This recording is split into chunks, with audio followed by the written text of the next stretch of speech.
dilajengke langgam Setya tuhu, Nduk. Inggih. Nggih, ya sak pupuh ya, Nduk ya. Siap. Ayo, ya dadoske ta. Ya. Aku kang setya satuku wedi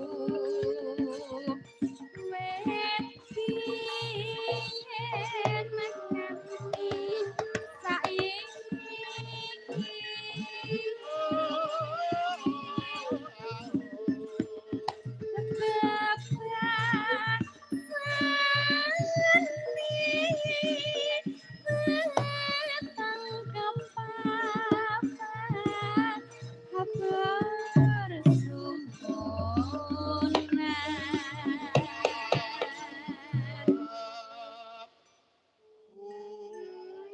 Oh. Ndika pengayomanku lair batin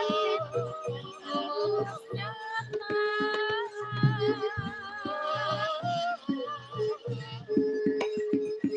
mongesan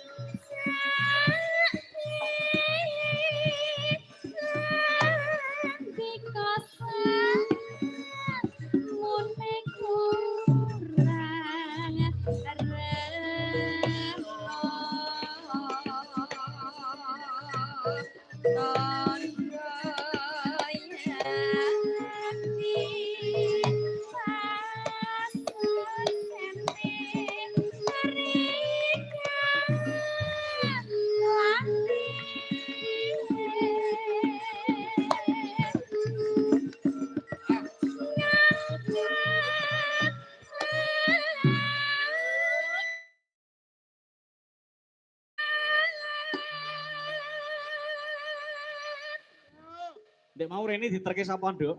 Kula kalih ibu Pak Dalang. Kalih ibuke? Nggih. Ya iya. Teng pundi-pundi nggih kalih ibu. Ya golek ijang ngono ben diterke. Dereng ngenten Pak, Dereng enten. masih pengen fokus sendiri dulu. Oh, ngono. Karir. Nggih, karir. Oh, iya. Cita-cita pengen jadi orang sukses mestine, Pak. sukses. Nggih. Sukses ki ya usaha nyonto karo itu Mbak Indira kuwi. Kuwi Lah kula nek ajeng sinau teng mriku malah dijual lho Pak Dalang. malah dijual. Ditawake teng Facebook kok. Lah ya nyat sampeyan ki ketok ya kemedal ngono. Astagfirullah. Ya ora kok ya sampeyan.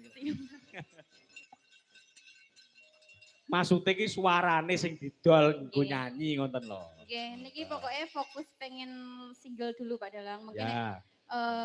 gadah yang jan marai enggak fokus, enggak bisa fokus. Enggak bisa fokus.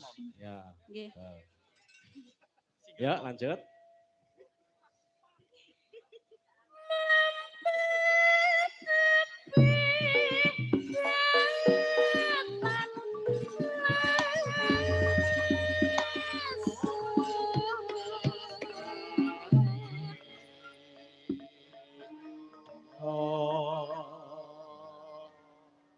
Mugianto berkae ngawiti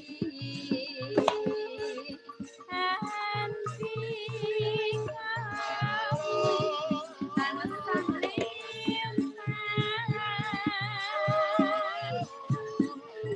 Suwuk nduk.